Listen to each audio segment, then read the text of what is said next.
está havendo uma carência de ideia no mundo inteiro hoje. Você não tem grandes ideias, é muito difícil. E você está tendo essa dispersão de mídia, né? Então, hoje em dia você tem branded content, você tem internet, você tem uma série de outros meios, né, de mídia, de comunicação, onde você pode ser criativo usando as características do próprio meio, né? Mas de uma forma geral, aquilo que a gente conhece, a propaganda que a gente vê no meio da novela, a propaganda que você vê nos canais abertos, na minha opinião, é da pior qualidade. A publicidade está vivendo uma época da predominância do marketing, né? Porque criatividade é uma coisa impalpável, uma coisa muito móvel, uma coisa muito difícil de definir. E os clientes e os marqueteiros, os departamentos de marketing, eles querem ter um controle absoluto sobre todo o processo. Então você, como se fosse fábrica de parafuso, pá, pum, pá, pá, você planeja, você tem certeza do produto final.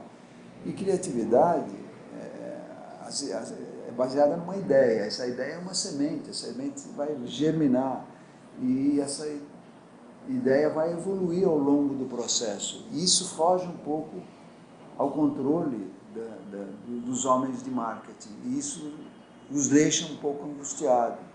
Então, esse controle excessivo do marketing sobre a publicidade, na minha opinião, é o maior responsável pela queda da criatividade.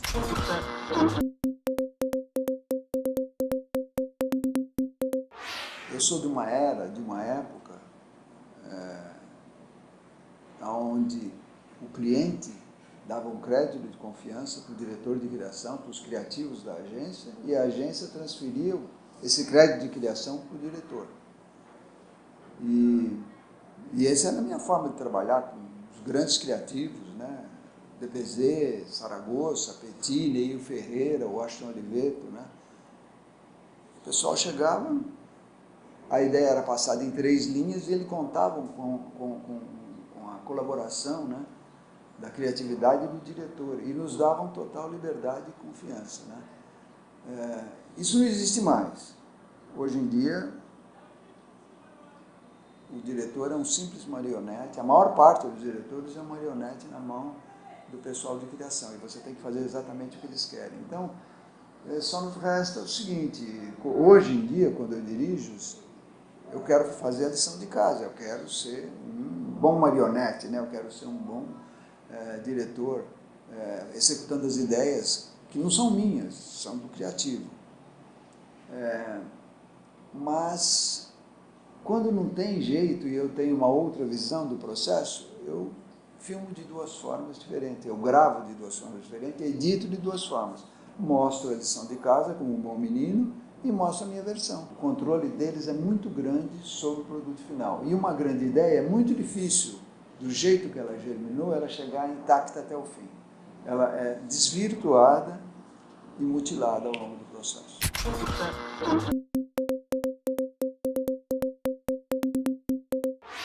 E uma das razões que me fez, por exemplo, gravar com o Neville, o falecido Neville, que me fez gravar com Fábio Cirello, que me fez gravar com as grandes vozes, né, modernas da propaganda, foi o jeito humano que eles têm de falar.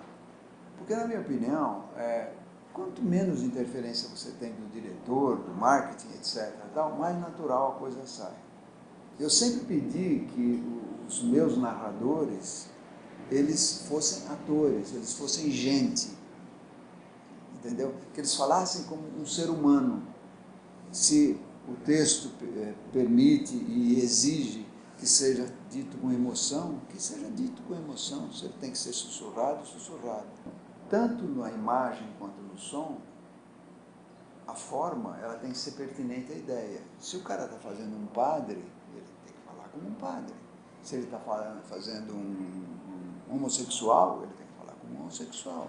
Eu acho que a locução do filme tem que ser em função do que a ideia exige, não porque está na moda ou porque tem que ser de um determinado jeito pré-determinado.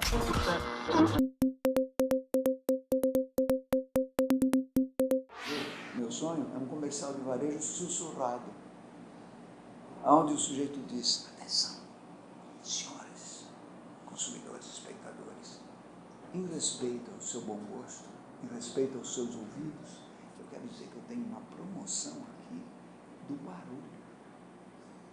Entendeu?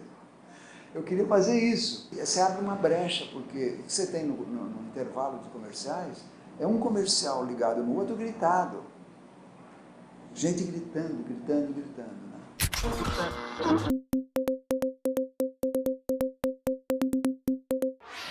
Obviamente, o mais conhecido é o meu primeiro sutiã, né? Mas eu tenho um monte de comerciais que eu adoro, que gostaria muito de poder mostrar, que é, por exemplo, A Morte do Orelhão. Foi uma época, né, que a depredação de orelhões era muito grande. Eu filmei muito com criança, né? Então eu filmei Melicinha, eu filmei Boticário, e fiz grandes comerciais que não foram para o ar também. Porque depois de pronto, apesar de ter ficado muito bons e maravilhosos, o cliente não gostou.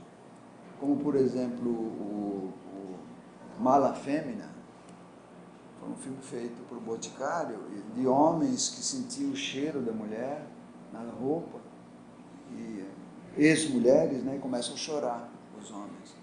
Então, depois que ficou pronto, o cliente falou, peraí, eu não quero que pensem que eu estou fazendo um produto, vendendo um produto que faz os homens sofrerem, as pessoas sofrerem. Isso foi feito por Washington Oliveto, e o Washington dispensou a conta, porque é um dos maiores comerciais que eu acho da história do Washington, da minha história, e que infelizmente hoje eu mostro para todo mundo, o Washington mostra nas palestras, mas não foi para o ar. Grandes filmes com criança, como Premiata, por exemplo, Macarrão Premiata, né? VASP foi uma época fantástica também, os comerciais que eu fiz para VASP, e muitos outros, eu poderia ficar falando aqui um tempão, são 2000, né?